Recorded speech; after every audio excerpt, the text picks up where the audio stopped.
Listo. Ok, vamos a comenzar. Bien, en esta ponencia vamos a tratar las principales alteraciones imagenológicas en los pulmones. Recuerden que siempre que va a llegar a nuestro consultorio pues un paciente con alguna clínica, ¿no? Ya sea disnea, algún problema respiratorio, y siempre vamos a primero evaluar la clínica del paciente y en base a eso pedirle un examen de imágenes. Por ejemplo, para pulmones se pide radiografía o si es necesario una tomografía. Recuerda de que no debemos exponer a nuestros pacientes si no es necesario, ¿no? Bien, en el contenido que vamos a ver son estas patologías, las principales, que son atelectasia, neumonía, tuberculosis, EPOC y también fibrosis pulmonar. Bueno, antes de comenzar, quería indicar algunos reparos anatómicos para que podamos orientarnos mejor, ¿no? Recuerdan de que en la radiografía vamos a usar una proyección que es la postero-anterior, es decir, desde atrás para adelante, postero-anterior. Se usa esa proyección para que el corazón, y en este caso vemos esta estructura del corazón, no se magnifique, es decir, tengamos el corazón del tamaño real y no más grande, como sería en la otra proyección que es antero-posterior, ¿no? Ahora, recuerdan de que la trama empieza a nivel de la tráquea y aquí tenemos a la carina, que bueno, se divide en el bronquio principal derecho y en el bronquio principal izquierdo, ¿no? En este caso, vamos a ver de que se van a subdividir. Eso es muy importante porque el lado derecho y del lado izquierdo tienen algunas diferencias que son importantes para algunas patologías, por ejemplo, la neumonía, que más adelante también lo vamos a ver. Recordemos que el bronquio principal derecho, lo vemos aquí, es más ancho, es más corto y de alguna forma está más inclinado, de alguna forma permite un mayor acceso al pulmón derecho. Y vemos que se subdivide en un bronquiolo lobar superior derecho, medio y bueno, el inferior, ¿no? Y con respecto a los pulmones, tenemos aquí el pulmón derecho, en este caso se subdivide en un lóbulo superior derecho, un lóbulo medio y un lóbulo posterior.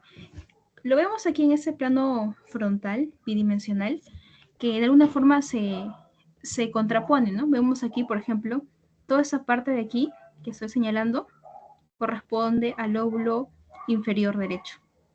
Y la parte de aquí al lóbulo medio, ¿no? Pareciera que están superpuestos, ¿no? Pero si vemos esto en una proyección lateral, como la que vemos aquí, para eso nos ayudan lo que son las fisuras, o fisuras, como la puedan llamar, ¿no? En este caso, la fisura mayor o fisura mayor.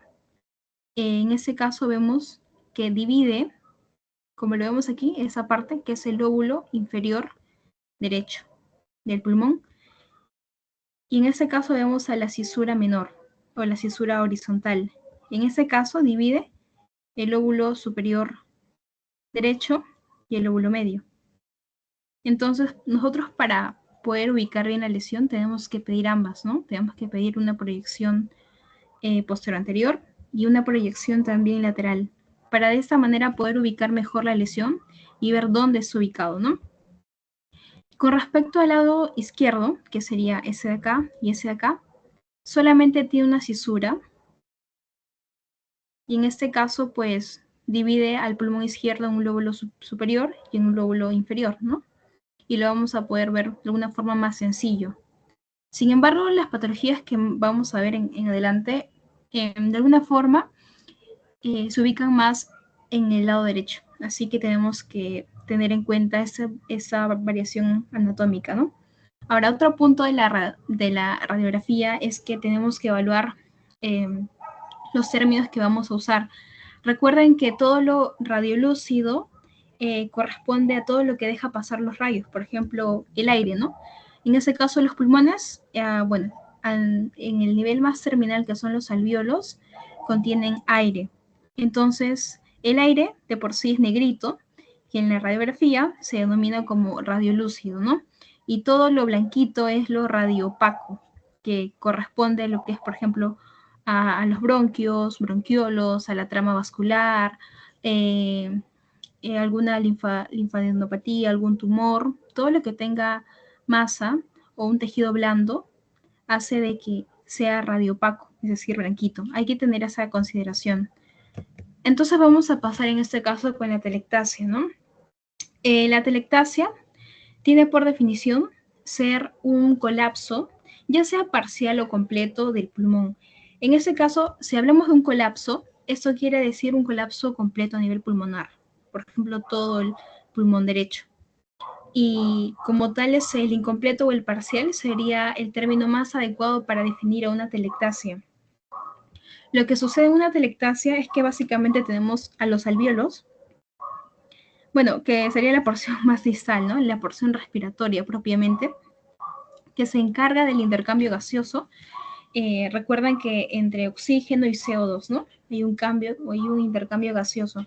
En este caso, en la telectasia, lo que principalmente sucede es que justamente esa función respiratoria se anula porque hay un colapso. Es decir, los alvéolos, en lugar de ser insuflados, así como un globito, colapsan.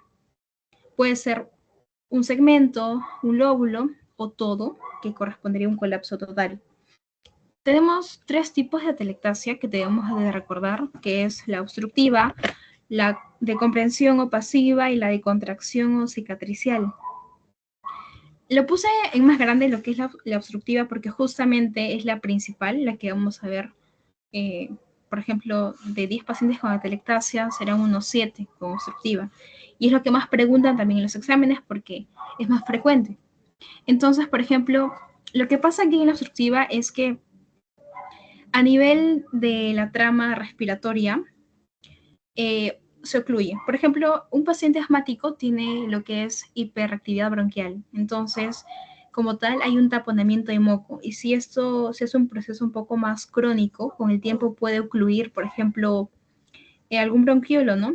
Y esa parte distal, que correspondería al alvéolo, queda sin aporte de oxígeno. Es decir, ya no entra oxígeno y todo lo que queda atrapado ahí en el alvéolo, que es poco, pues pasa, se reabsorbe hacia los capilares. Entonces, de esa manera colapsa.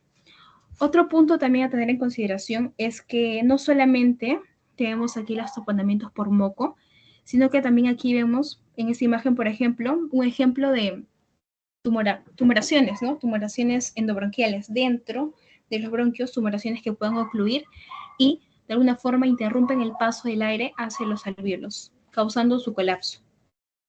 O también puede ser por objeto extraño, ¿no? O incluso, por ejemplo, alguna aspiración de objetos o lipomas, que son masas de grasa básicamente. En ese caso, la obstructiva es la parte más común que vamos a encontrar. Y bueno, en el caso de la pasiva, hay una compresión. Recuerden, por ejemplo, de que la compresión del espacio torácico puede ser principalmente por dos cosas, ¿no?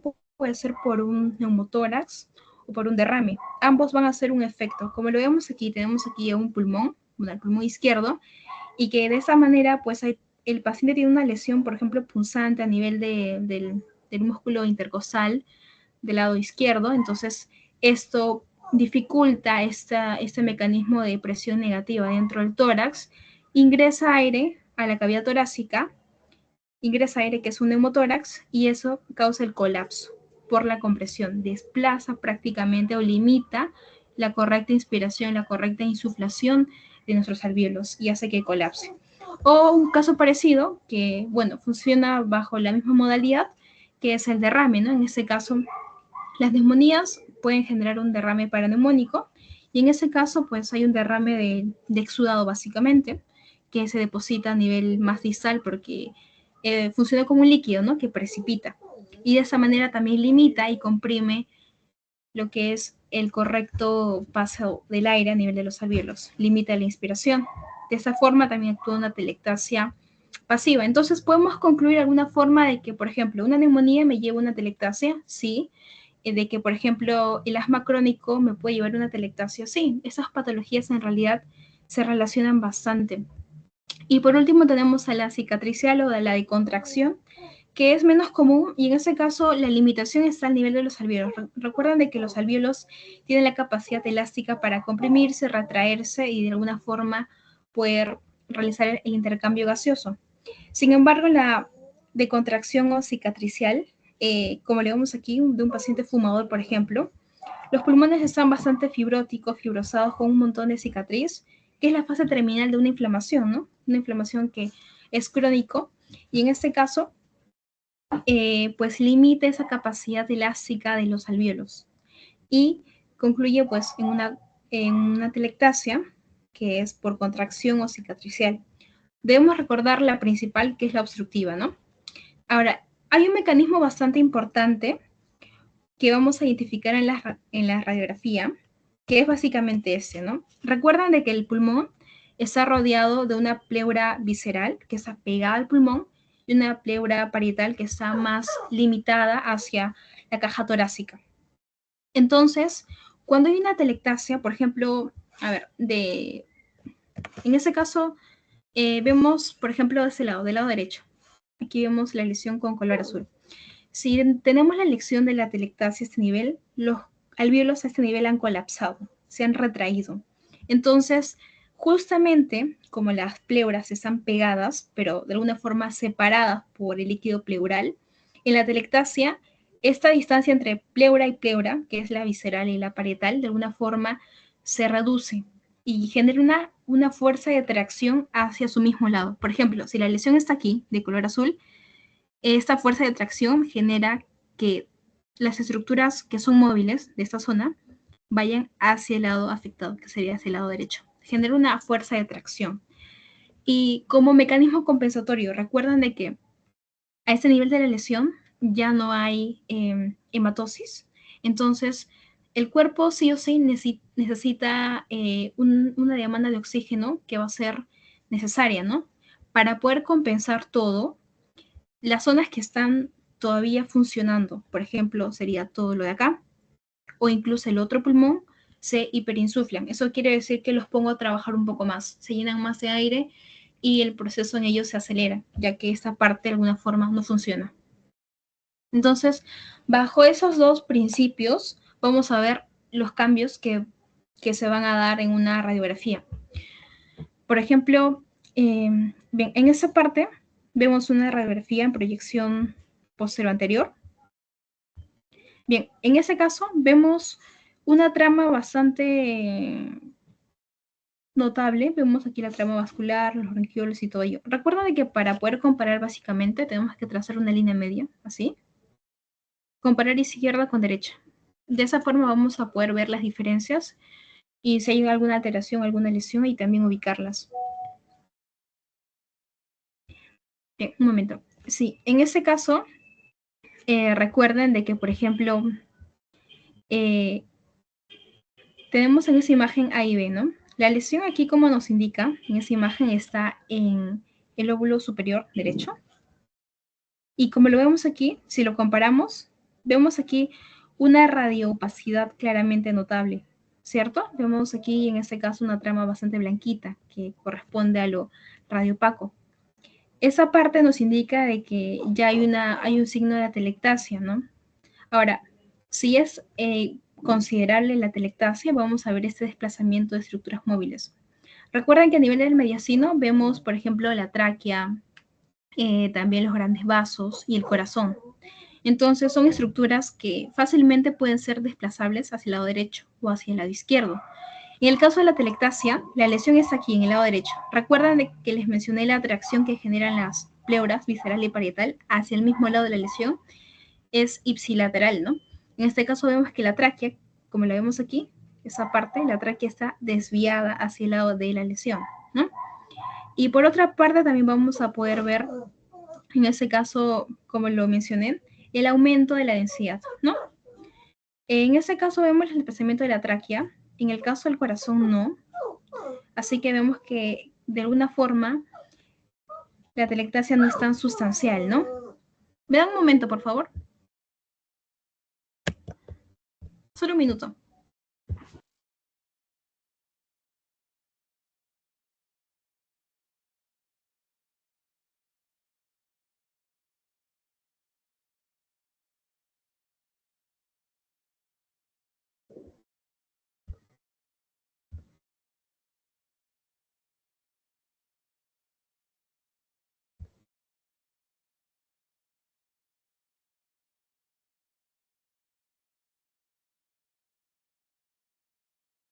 Bien, perdón, vamos a continuar. Bien, como les decía, hay una desviación de la tráquea y el lado contrario vamos a ver una forma más hiperinsuflado, ¿no? Por ejemplo, la lesión está aquí, las áreas de los pulmones que tienen que trabajar más para compensar serían básicamente los lados contrarios, ¿no? En ese caso el pulmón izquierdo y parte del lóbulo medio y el lóbulo inferior del pulmón derecho.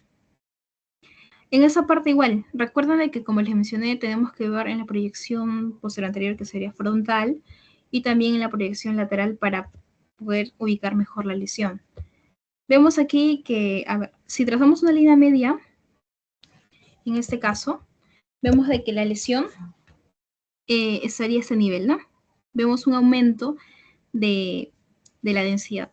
Hay una radioopacidad a ese nivel. Y en ese caso vemos, por ejemplo, lo comparamos a ese nivel, ¿no?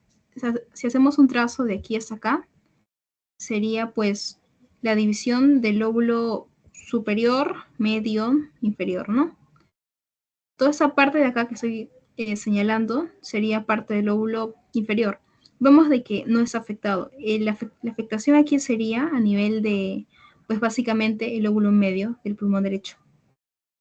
Y sí, concuerda con lo que vemos a ese nivel, ¿no? Vemos aquí, por ejemplo, otro hallazgo típico que también podemos encontrar es el desplazamiento de las cisuras. Esa es la cisura, en este caso, menor y la cisura mayor. Y sí, al igual que la fuerza de tracción de las pleuras, las cisuras también van a ser desplazadas hacia el lado de la lesión, ipsilateral. Por ejemplo, a ese nivel, ¿no? En ese caso, la cisura fue desplazada hacia aquí abajo y la cisura mayor fue desplazada también hacia arriba, hacia el lado de la lesión. Bien, en el caso de la neumonía, recuerden de que vamos a tener básicamente dos presentaciones clínicas, ¿no? La típica y la típica. La que es más frecuente y más común es la típica, ¿no? Hay que tener un poco de cuidado aquí porque la neumonía típica es como tal una inflamación florida del parénquima pulmonar. El paciente va a tener pues fiebre, tos, flema, escalofríos y algo bastante característico es el dolor de costado, en punta de costado que presentan los pacientes. La causa más común pues es el neumococo. Y en el caso de la neumonía atípica, la presentación clínica en realidad no es tan clara, puede cursar con febrícula, dolor muscular, es bastante inespecífico. Y la agente causal principalmente son virus. Y en realidad la radiografía que vayamos a ver en un paciente con neumonía típica versus neumonía típica difiere de alguna forma en grandes aspectos, ¿no? Por ejemplo, en este caso, recuerdan de que básicamente tenemos que entender la patología de la neumonía, ¿no? En la neumonía el compromiso está a nivel de los alvéolos. Los alvéolos recuerden de que tienen aire normalmente para poder realizar el intercambio gaseoso, oxígeno, CO2, pero la neumonía por ser una infección, una inflamación, entonces lo que sucede es que hay un exudado y este exudado se deposita a nivel de los alvéolos, entonces compromete de alguna forma la capacidad de hacer el intercambio gaseoso. Y lo que vamos a ver en la radiografía básicamente pues es el patrón de consolidación, ¿no? Que sería esa parte aquí, que la vemos con las flechas blancas. Vemos en esa parte el patrón consolidativo, bastante blanquito, que bueno, en radiografía lo denominamos como radio opaco, ¿no? Vemos que aquí está afectado también el lóbulo derecho. Ahora, con respecto a neumonía, vamos a ver de que la neumonía tiene mayor afección al lado derecho. No sé si alguien sabe la causa o no, pero vamos a nuevamente recurrir a los reparos anatómicos, como se los mencioné. El agente causal de la neumonía típica es el neumococo. El neumococo ingresa por vía aérea. Por ejemplo, si tenemos al neumococo que viaja por la tráquea, tiene dos opciones a este nivel, o irse al pulmón derecho o al pulmón izquierdo. De alguna forma el neumococo pues tiene mayor accesibilidad, es más fácil para la bacteria irse al pulmón derecho justamente por esta variación anatómica. Recuerden de que el bronquio derecho, principal derecho, es más corto, como lo ven aquí. Es más ancho también y permite el acceso más rápido a lo que es el pulmón derecho. Es por ello que las neumonías a comparación del lado izquierdo, son prácticamente muy frecuente encontrar la lesión a nivel del lado derecho. Entonces, básicamente vamos a verlo así, ¿no? Casi siempre en el lado derecho, un patrón de consolidación que puede ser bastante limitado, perdón, puede ser bastante homogéneo o no podemos tal vez delimitarlo completamente. Por ejemplo, como lo mencionaba al principio, siempre debemos basarnos en la clínica del paciente para luego pedir un examen de radiografía o tomografía según sea necesario, ¿no? En este caso, tenemos un paciente, por ejemplo, varón de 35 años, que tiene la presentación clínica de tos y fiebre. Solamente nos indican eso, ¿no? En ese caso, tendríamos que preguntar, por ejemplo, si tiene antecedentes de un contacto con un paciente con tuberculosis o neumonía, que son dos patologías respiratorias a la cabeza en nuestro país, ¿no? Sobre todo en este caso, por la aglomeración y el caso de vivir, bueno, en hacinamiento. En ese caso vemos a la proyección frontal, posterior anterior y la lateral. En este caso vemos la afección a nivel del lado derecho, nuevamente como se los mencioné, una neumonía típica.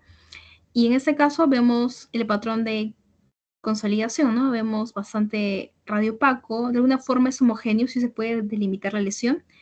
Y este nivel vemos de que la lesión es ubicada, si solamente comparamos el lado, bueno, esa proyección, vemos que la lesión está a nivel del pulmón derecho en el lóbulo inferior. Ahora, si vamos a la proyección lateral, en ese caso vamos a ver de que sí, efectivamente, la lesión estaba a nivel de, bueno, parte del compromiso es del lóbulo medio, ese nivel. Recuerden que vamos a hacer un trazo de aquí hasta acá.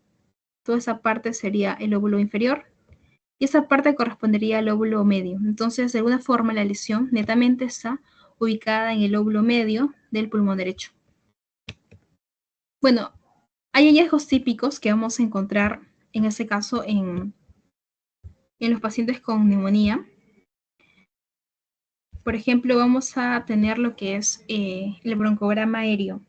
El broncograma aéreo lo vamos a definir, y recuérdenlo bastante, es como una superposición.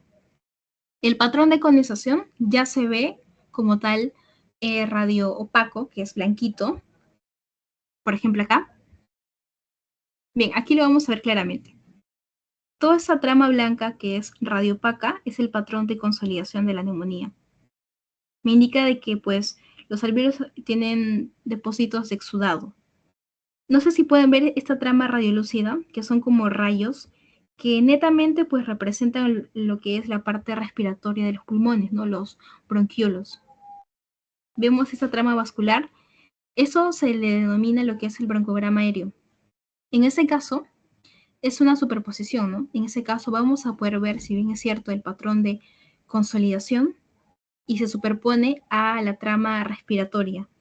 Esto es el broncograma aéreo, es prácticamente patognomónico de neumonía. También se puede presentar en atelectasia, pero es más frecuente en neumonía.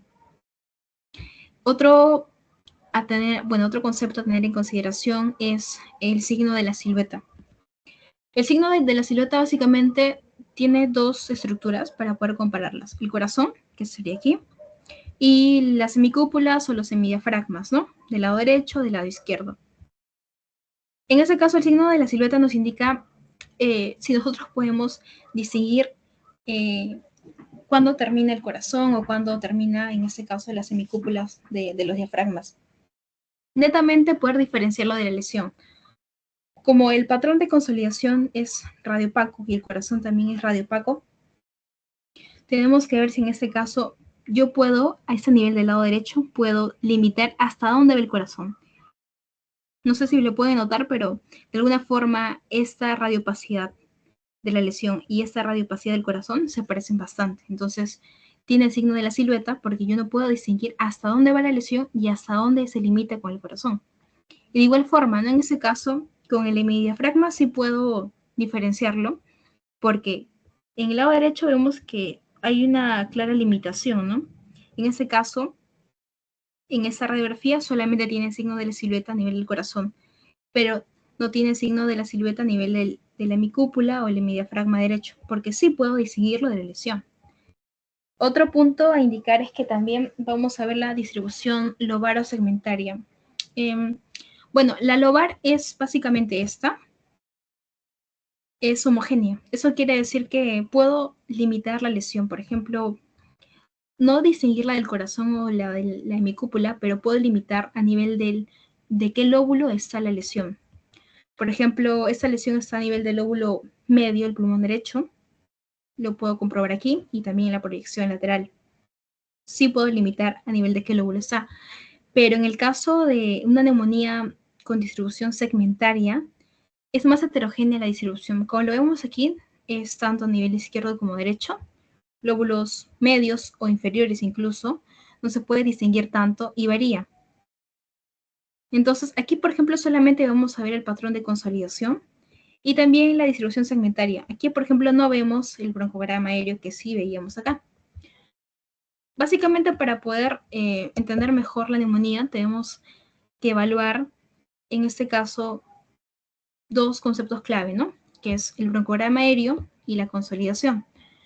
Recuerden de que la consolidación también puede ser confundida en la telectasia porque también tiene este tipo de radiopacidad, pero como se lo mencioné anteriormente, la telectasia netamente pues se distingue porque lleva las estructuras móviles hacia el lado de la lesión, la tráquea o en ese caso el corazón o los grandes vasos hacia la lesión, cosa que en neumonía no vamos a ver. Y bueno, como se lo mencioné aquí, tenemos a la neumonía típica, que tiene variaciones no solamente en la presentación clínica, sino que también a nivel de interpretar imágenes, ¿no? Por ejemplo, si hablamos de la neumonía típica, puede o no tener consolidación, broncograma, o ese tipo de distribución o el signo de la silueta. Puede tenerlo, puede no tenerlo. Generalmente, pues no lo tiene, por eso es atípica.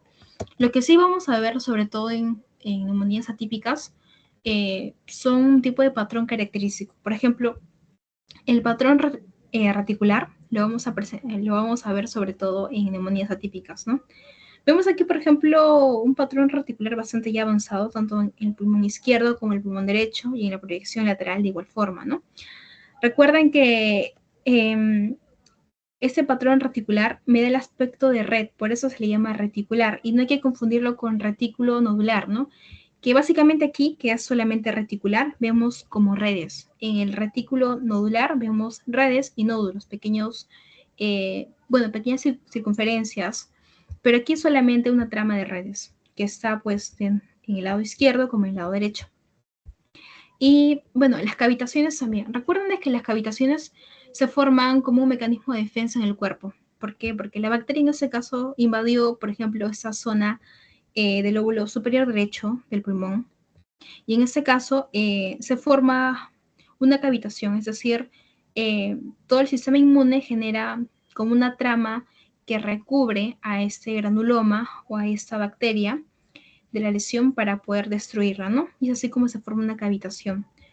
Si bien es cierto, lo podemos ver y podemos compararlo incluso con el broncograma aéreo, que también es una superposición de densidades, que en el caso del broncograma sería, pues, vemos netamente los bronquiolos, pero aquí lo que vamos a ver es la cavitación, ¿no? Y también es una superposición de densidades, como lo vemos.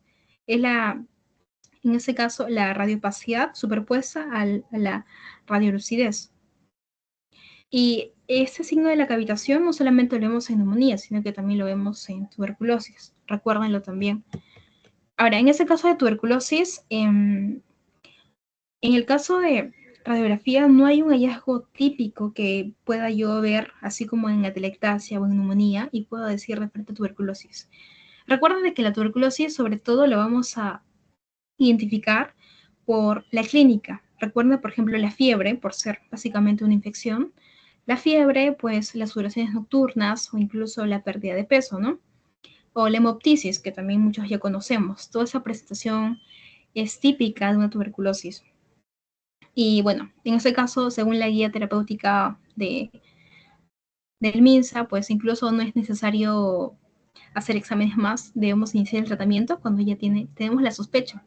Netamente, con la sospecha clínica basta para iniciar el tratamiento de tuberculosis. Pero claro, lógicamente tenemos que ver también la radiografía para poder evaluar el progreso con el tratamiento. Básicamente lo que vamos a ver en tuberculosis es una tuberculosis primaria. En este caso vamos a ver pues que los pacientes no han tenido una infección previa, por eso se le llama tuberculosis primaria.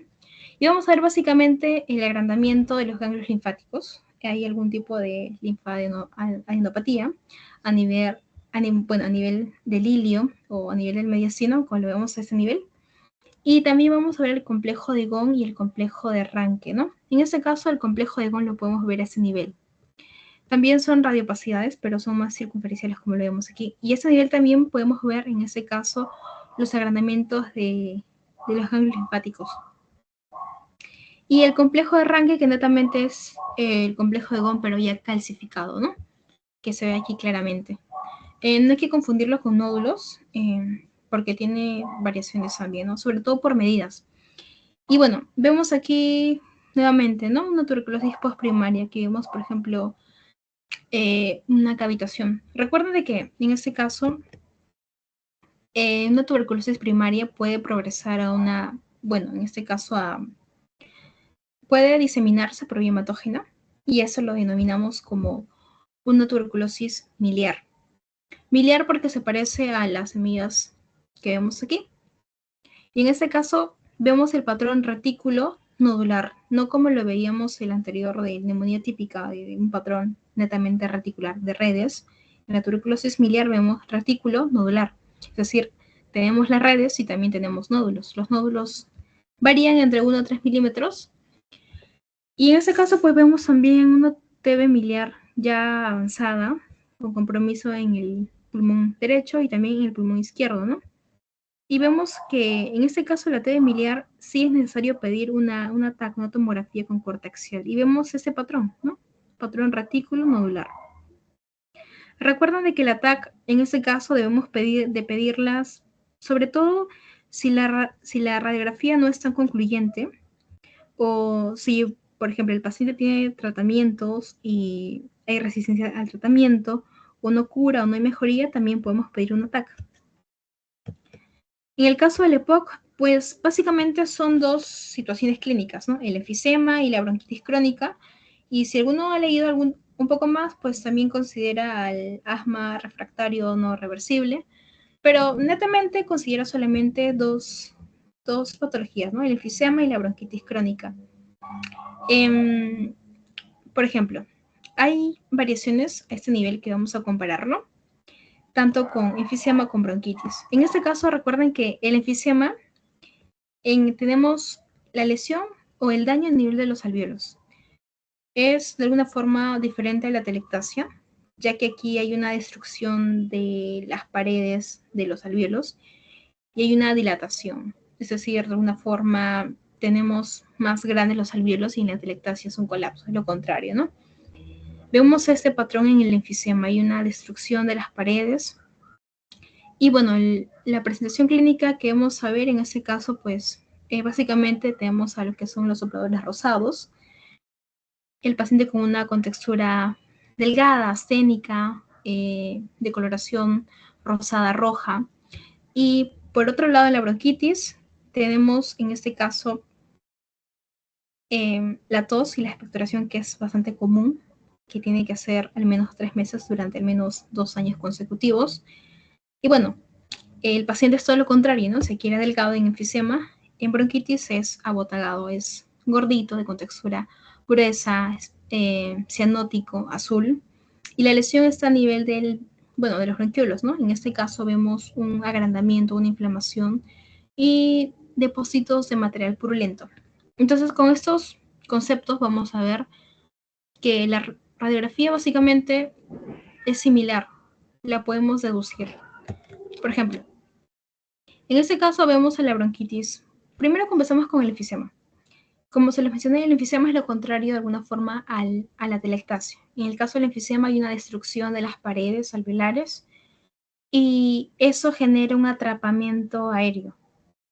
Ahora, recuerden de que en realidad para yo diagnosticar EPOC, enfisema o bronquitis, no necesito una radiografía, sino que lo que necesito es una espirometría que me indique que tiene un patrón obstructivo, ¿no?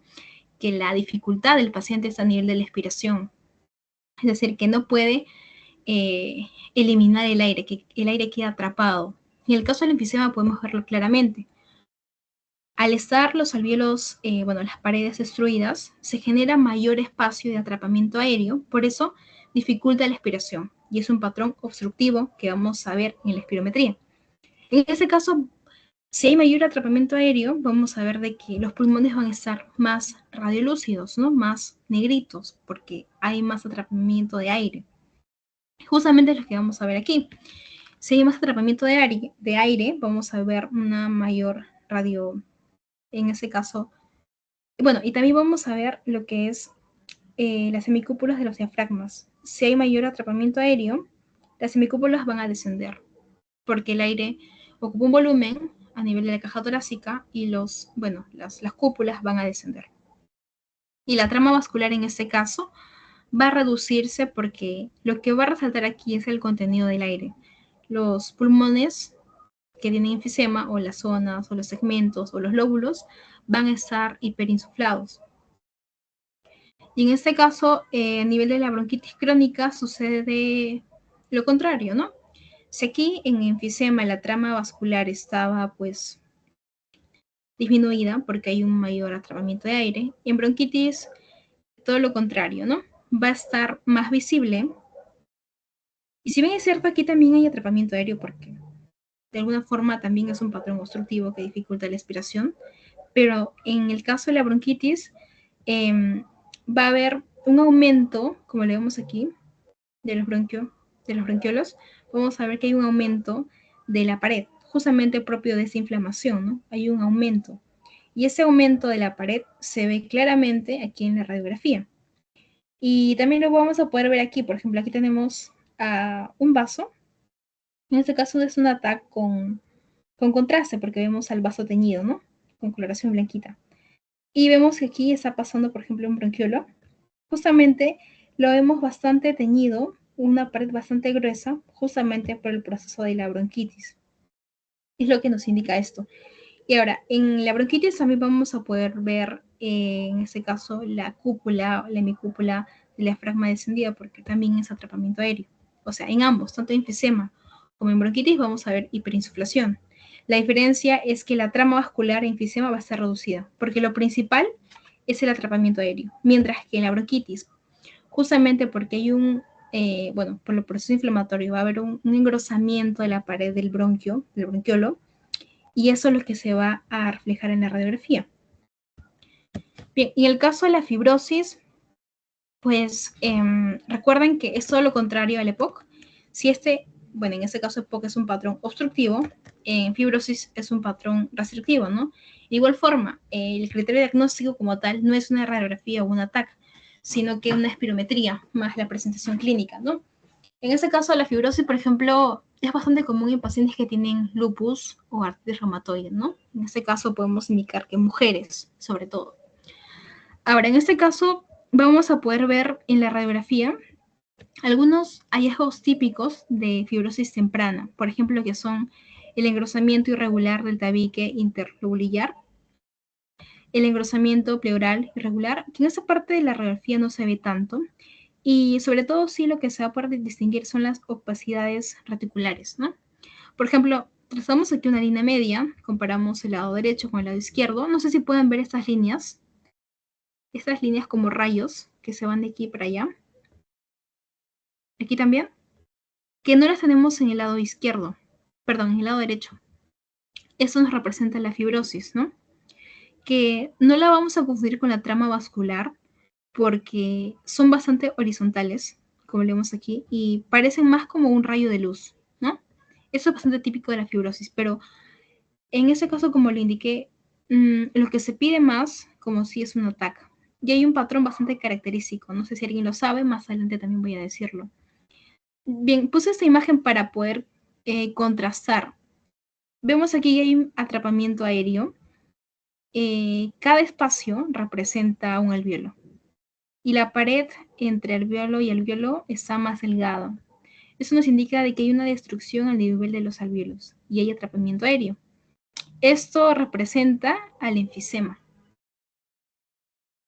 Y caso contrario, vemos aquí la fibrosis, ¿no? que en ese caso la fibrosis es a nivel de los alvéolos. Las paredes de los alvéolos van a estar bastante engrosados, propio de esta cicatriz que genera. Y vamos a ver esta trama, tanto en el lado izquierdo como en el lado derecho. Eso es un corte axial de un ataque. Y vemos que claramente la pared del alvéolo, bueno, que separa alvéolo y alvéolo está bastante engrosado. Lo vemos, por ejemplo, aquí o aquí, y en realidad está completo, ¿no? Bueno, y este patrón es bastante conocido, se le llama el patrón de panal de abeja porque se parece, ¿no? Tiene un carácter, bueno, hexagonal y que se puede distinguir entre alvéolo y alvéolo. Recordemos de que la fibrosis en los pulmones es una enfermedad que se produce cuando el tejido pulmonar pues se daña y genera esas cicatrices. Por ejemplo, aquí también tenemos un ataque con corte axial y vemos este patrón, ¿no? Por ejemplo, estas figuras que son los alvéolos, bueno, representan a los alvéolos, tienen como un carácter hexagonal. Y vemos de que, si bien es cierto, está bastante engrosado, pero podemos de alguna forma distinguir algunos los vasos, ¿no? Vemos todavía los grandes vasos. Estos, por ejemplo, serían el bronquio principal derecho y el bronquio principal izquierdo, ¿no? Esto está la división a nivel de la carina. De igual forma aquí vemos también bastante el patrón, en este caso, de panal de abeja, bastante característico, ¿no? Y como se los decía, para ver en el caso de fibrosis es un patrón restrictivo y en el caso de POC un patrón obstructivo. Y recuerden que para poder diagnosticar estas patologías tenemos que ver una espirometría, ¿no? Ver el carácter obstructivo o restrictivo según los volúmenes. Inmediatamente no se pide tanto esos hallazgos, sino más que todo para evaluar la progresión de la patología o ver si hay algún tipo de cicatriz residual o si la terapia que se está llevando con el paciente pues no surte efecto. Bien, y aquí puse una imagen que también es importante que podamos distinguir. Por ejemplo, si comparamos el lado izquierdo, que sería este, con el lado derecho, vemos claramente que la lesión está a nivel del lado derecho. Bueno, no tanto así, sino que vemos de que, por ejemplo, esa parte de aquí que vemos es la tráquea, representa la tráquea. Esta radiolucidez es la tráquea. Y está desviada hacia el lado derecho. Bien, ahora si lo comparamos con este nivel, en el pulmón izquierdo, recuerda de que en cada radiografía debemos ver la trama vascular, la parte iliar de los pulmones. Por ejemplo, a este nivel vamos a ver los grandes vasos o la desviación, ¿no? O en este caso, los, los bronquiolos. Pero, por ejemplo, si lo ven bien a nivel de todo el pulmón izquierdo, no veo nada, es como si estuviera vacío. No sé si ustedes también pueden verlo. Y tanto el corazón como la tráquea y los grandes vasos han sido desplazados hacia el lado derecho. Este es un claro ejemplo de neumotórax.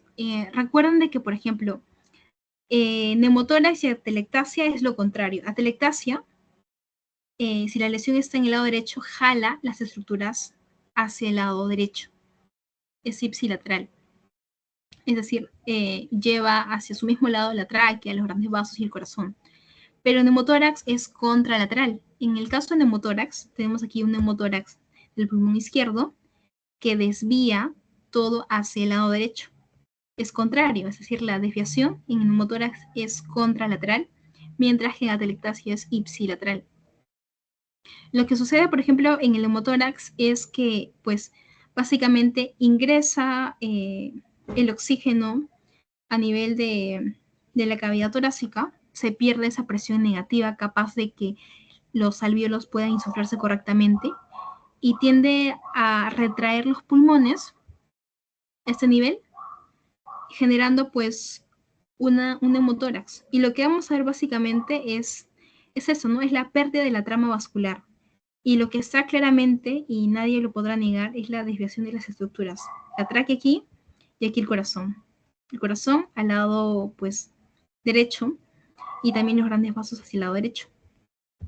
En el caso de un derrame, recuerden de que el derrame básicamente lo vamos a ver precipitado. hay unas cuantas características que siempre debemos evaluar en una radiografía. Por ejemplo, primero comparar izquierda con derecha, que no haya ningún tipo de lesión o alguna radiopacidad. Y comparar también este nivel, ¿no? Por ejemplo, eso es el receso costodiafragmático, que es como un triangulito, una puntita, que se ve radiolúcida, está negrito, ¿no? Pero en un derrame, por ejemplo, por una neumonía, en un derrame, este receso costodiafragmático se va a ver depositado, se va a ver radio opaco. Vamos a verlo blanquito porque va a haber un depósito de exudado. Y va a comenzar de abajo porque justamente precipita. Y vamos a ver un signo, ¿no? Un signo como un signo del menisco. Y en este caso vamos a ver claramente que va a haber un depósito a nivel del seno costodiafragmático o a nivel del seno costofrénico. Y es algo típico que vamos a poder encontrar en un paciente con neumonía, recuérdenlo también, ¿no? Pero sobre todo lo que quiero que recuerden es que, por ejemplo, la atelectasia, si la lesión está en el lado izquierdo, las estructuras las lleva hacia su mismo lado, por retracción de las pleuras.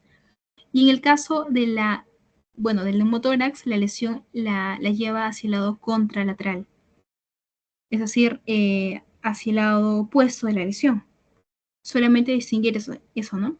Incluso hay radiografías, no la puse ahora, que incluso hay una combinación entre neumotórax y atelectasia. Y como se compensan, las estructuras no se mueven, quedan al medio. Es también un punto para tener en consideración. Bueno, no sé si tienen alguna pregunta, con esto hemos culminado. Hemos visto las principales patologías. Creo que va a haber un post-test, no sé si Betty lo puedes confirmar.